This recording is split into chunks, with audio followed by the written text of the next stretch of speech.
Bom dia, boa tarde ou boa noite. Hoje eu irei falar um pouco mais sobre o escritor Machado de Assis, um dos mais importantes de toda a história da literatura brasileira, e citar um pouco sobre o seu conto Pai contra Mãe.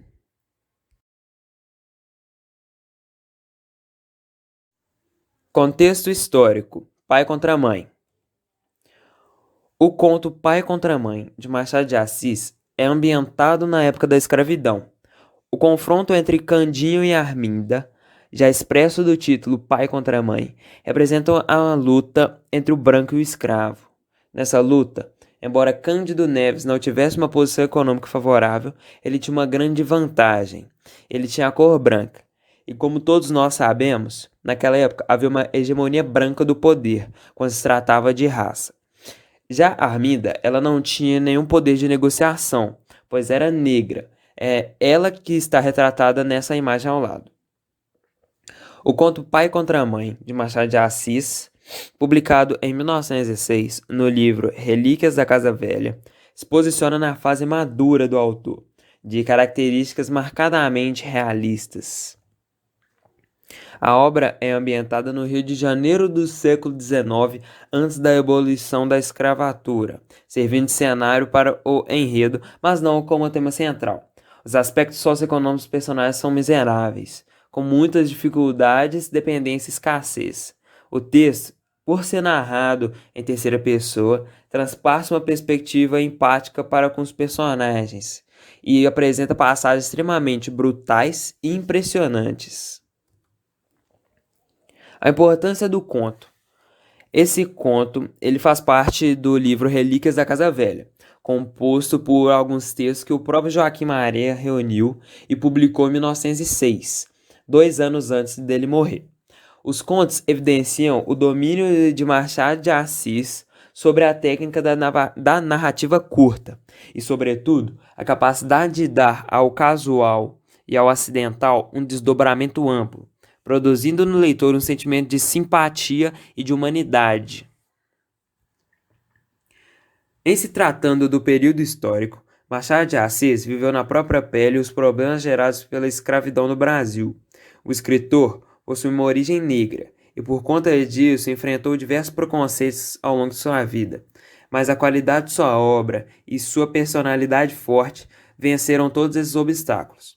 Para Harold Bloom, escritor do livro Os 100 Autores Mais Criativos da História da Literatura, Machado de Assis é uma espécie de milagre, mas uma demonstração de autonomia do gênero literário quanto ao tempo e ao lugar, a política, a religião e todo outro tipo de contextualização que supostamente produz a determinação dos talentos humanos.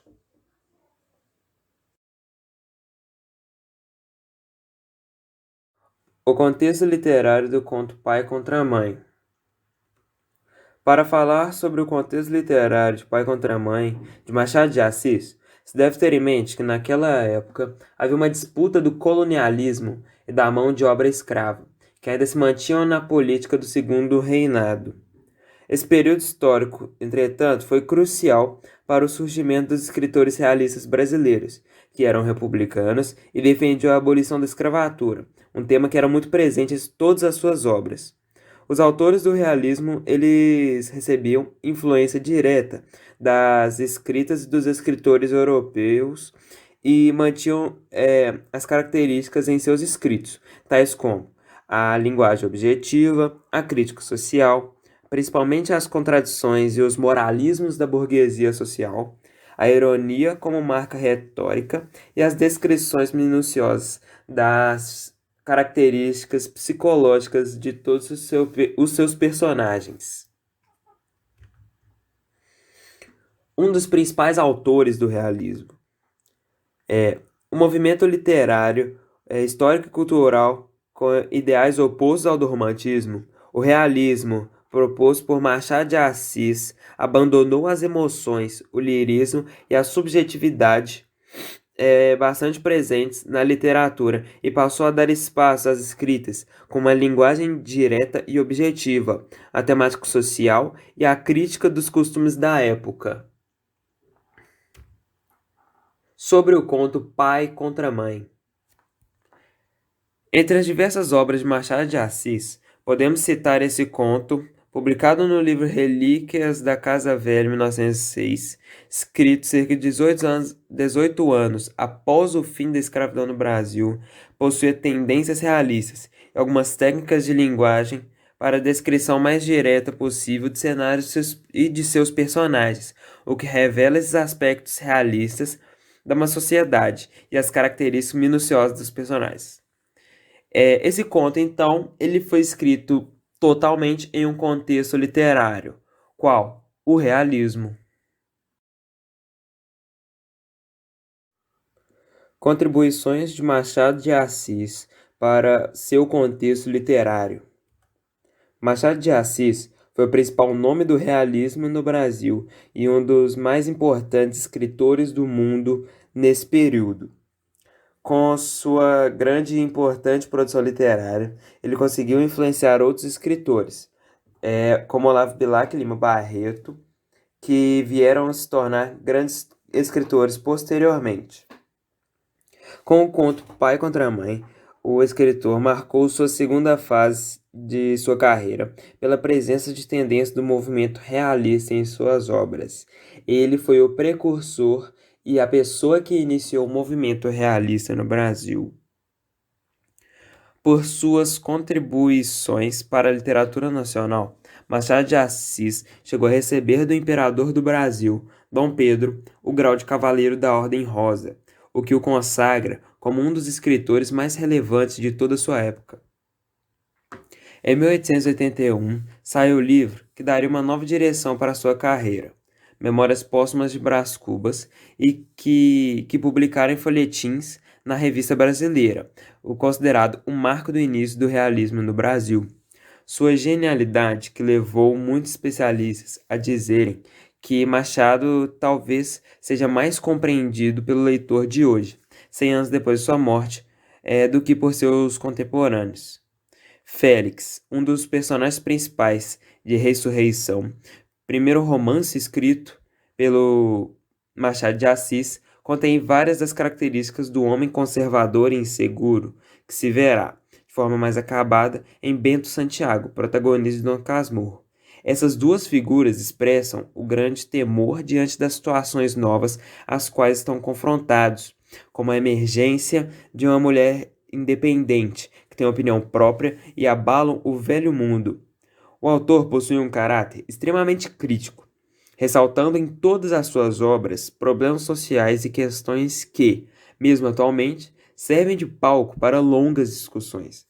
É possível dizer que este autor influencia pessoas até hoje, como Caetano Veloso, um grande compositor que, em tom de melodia, critica as grandes instituições e os revés da sociedade contemporânea.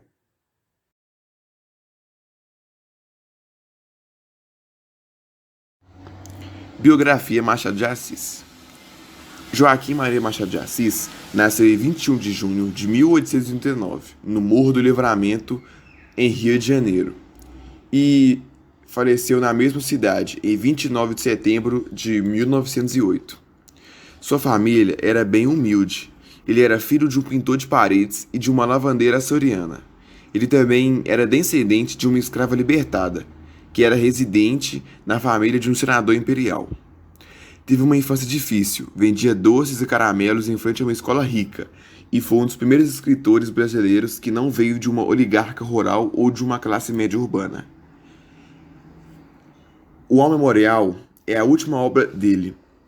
É um romance autobiográfico de psicologia, publicado no ano de sua morte, mostrando as características do realismo. Ele foi um dos fundadores da ABL, que é a Academia Brasileira de Letras. Ele foi fundador da 23ª cadeira.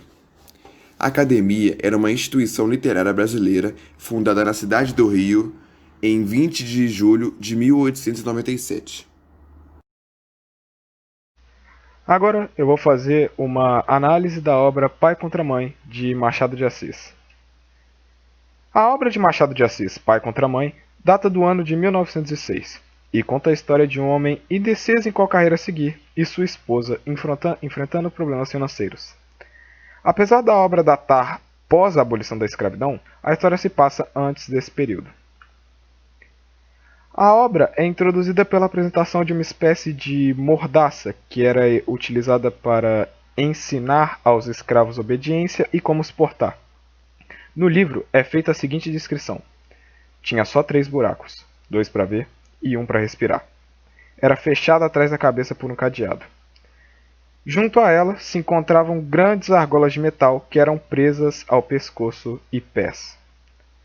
Pesava naturalmente, mas era menos castigo que seu significado. Escravo que fugia assim, onde quer que andasse, mostrava um reincidente e com pouco era pego. A história começa apresentando o que será no futuro o trabalho do protagonista. Esse trabalho consiste em apanhar escravos fugidos. Cândido Neves, um filho de uma família humilde, antes de apanhar o trabalho de pegar escravos fugidos, havia tentado diversos outros empregos, como o tipógrafo, que é a mesma coisa que impressor, caixeiro de mercado e entalhador. Conheceu então Clara. Para ele não haviam dúvidas, o casamento viria logo. Ele com 30 anos e Clara com 22. Clara era órfã e morava com sua tia Mônica, ambas costureiras. Seu primeiro encontro foi em um baile, e 11 meses depois ocorreu o casamento. Logo quiseram um filho. Tia Mônica alertava sobre o dinheiro, mas ambos não abriam mão. Infelizmente, nem tudo são rosas. O casal, feliz mas pobre, logo começou a encontrar dificuldades. Clara costurava, mas não era o suficiente para quitar as dívidas. Cândido não tinha emprego fixo. Mal pagavam suas contas e o aluguel. Foi então que pôs-se a procurar um novo emprego. Leu no jornal sobre senhores donos de escravos pagando certa quantia por seus escravos trazidos de volta. Cândido viu então uma oportunidade de sair de tal aperto.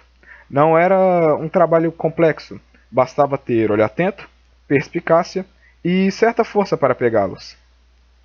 Assim se passou certo tempo de forma tranquila, mas nada é para sempre. Logo começaram a surgir outros apanhadores. Em seu bairro, por exemplo, havia outro, e cada vez mais se tornou escasso o trabalho. Tia Clara mandou que procurasse outro emprego, já que esse não servia mais. Cândido quisera mudar de emprego, não pelo conselho, mas pelo puro gosto de trocar de emprego. O tempo passava e o filho estava cada vez mais próximo. Já estavam no 8º mês de gravidez, quando tia Mônica deu o conselho de levar a criança para a roda de ajeitados, que é uma espécie de lar de adoção. Ela disse: por mal ou por bem, seja o que for, digo o que é melhor para vocês. Vocês devem tudo, a carne e o feijão vão faltando. Se não aparecer algum dinheiro, como é que a família de vocês há de aumentar? Após tia Mônica terminar, houve-se um bater na porta. O proprietário do imóvel acaba de entrar e diz que, se o aluguel não for pago em 5 dias, estarão na rua. 5 dias depois, foram postos para fora e 2 dias depois, nasceu seu filho. Eram tempos difíceis. Não achavam ninguém disposto a ajudar, exceto tia Mônica, que o cedeu um quarto sobre sua casa, contanto que entregassem seu filho. Foi difícil, mas Cândido aceitou levá-lo pela manhã ao lar de adoção. No outro dia, ele já sabia o que deveria ser feito. Então começou a levar o seu filho para talvez a última vez que o veria. No caminho, olhou uma última vez no jornal caso achasse um último suspiro de esperança. Viu apenas uma dentre tantas outras que poderiam salvá-lo. Uma gratificação de 100 mil réis para quem encontrasse uma escrava há muito desaparecida.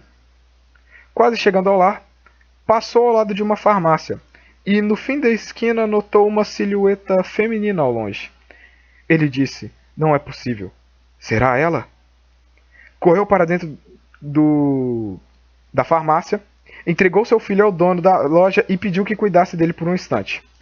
Pensou mais uma vez: se não era aquela moça verdadeiramente, ele correu, a pegou e laçou para que pudesse conduzi-la. No caminho da ida, ela clamou por ajuda, implorou que Cândido não a levasse, pois estava grávida. Disse que faria qualquer coisa, mas Cândido apenas a conduziu. As pessoas ao seu redor já imaginavam o que estava ocorrendo e apenas seguiram sua vida. Chegando na casa do seu senhor, ele agradeceu e tirou de sua carteira 2 notas de 50.000 réis. Ao sair da casa, Cândido ouviu um grito, que parecia ser o da mulher que há pouco trouxe. Ao olhar mais atentamente, percebeu que ela estava grávida e acabara de abordar o seu filho. Ele então voltou à farmácia procurando seu filho.